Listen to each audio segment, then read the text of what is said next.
Hello, my friends. Welcome to today's Chinese happy hour, or should I say, Rednote happy hour. When I woke up on Tuesday morning, my Rednote feed was buzzing with posts from other parts of the world. It was such a joy to see this platform connects us all, allowing us to share our lives and experience in real time. In this crash course, we'll explore some of the trendiest words and memes on Rednote. I'll share tips on how to use this platform to get a more authentic glimpse into Chinese culture and everyday life. So without further ado, let's dive in. So for today's video, we'll have two parts. The first part would focus on the language, and the second part would be some tips I would like to share with you to use Rednote. If you have seen someone post something awesome and you would like to share yours, you can post your content and say 随一个, which means I'll share mine too, or I'll add one. If you see something that is awesome and you would like to encourage this person to keep on posting, then you can say 很棒, very good. 加油, keep it up, keep it going. In Chinese pop culture on the internet, we invented a Chinese and English phrase, which is 好 city 啊. We use this phrase to describe something that looks elegant, but I would be a little bit cautious while I'm using this word. It could be quite sarcastic. To say thank you, you may see people saying 谢谢, 谢谢, or thank you. I think you probably understand why 3Q stands for thank you. In Chinese, to say thank you, it should be 谢谢, which is the first word. But for the second word, the original meaning for those characters is crab, like the crab. Because the pronunciation is the same as thank you in Chinese, that's why sometimes people would type these characters. Sometimes you may see people comment 玩抽象, to play abstract. That means they saw something that is unusual or something looks bizarre or unrealistic. Here I have a great example. You probably will never see this happening. So when I see this post, I would say, you are 玩抽象. So you are playing abstract. If you're new to Rednote, you should pay your tax. 交猫税, pay cat tax. But you can pay any tax. It can be dogs, it can be grass, it could be tree. As long as you 交 something, 税 will welcome you. For Chinese people, when we want to say something is legendary or awesome, we would type YYDS, which stands for 永远的神, the God that is forever. Or you could simply say 牛, which means cow in Chinese. But here it stands for this is great, or this is cool, or you're awesome. LMAO in Chinese, we have XLWL, which stands for 笑死我了.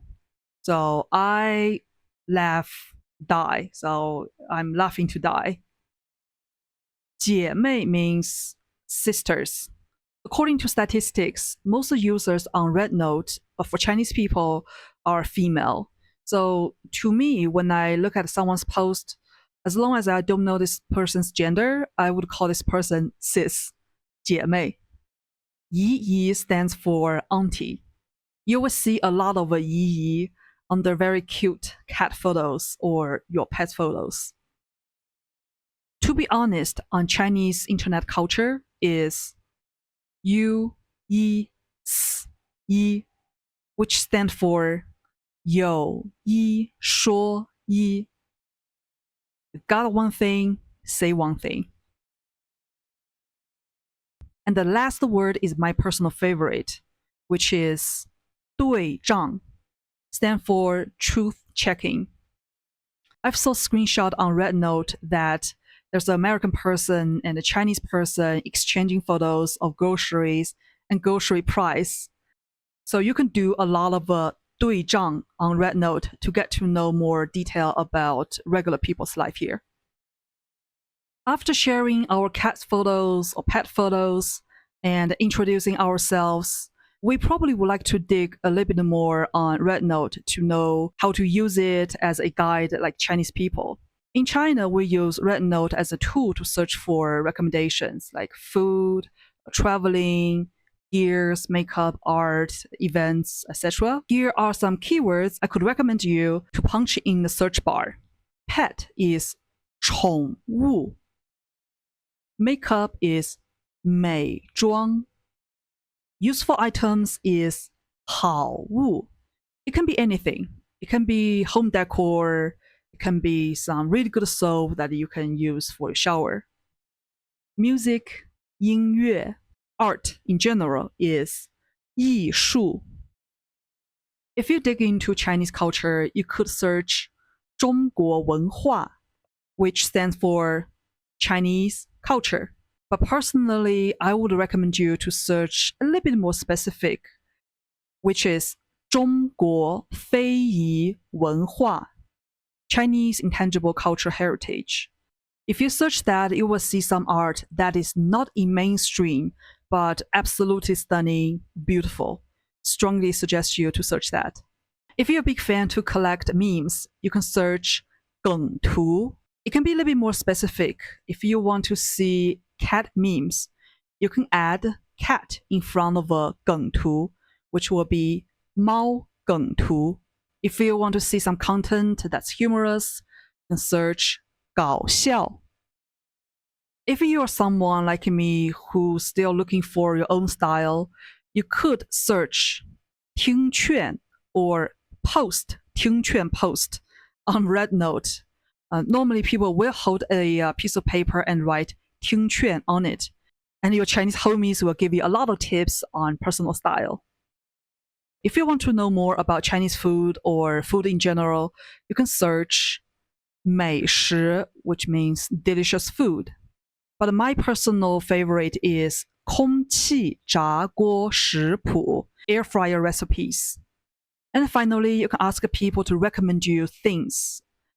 For example, traveling or certain gears or home decor or style, etc., etc. You can put the things you want people to tell you at a blank space and end it with 推荐. So we just finished our learning for today, and here are some thoughts I would like to share with you. I was born in China, living here, but also I traveled to a lot of other places in Asia, Europe, and some cities in the US. I realized that we all share similar joys, whether it's connecting with kind people, pursuing hobbies, or enjoying delicious food. At the same time, we face universal struggles like family challenges, work stress, or even feeling down on gloomy days. I like to end this video with a quote from one of the Rednote posts. If there's ever an uncontrollable factor that cuts off our connections again, let's remember the love, the trust we share at this moment. And in the future, when faced with words that defame or divide us, we can firmly say to ourselves that this is not what I've seen. Thank you, and have fun on Rednote. Take care.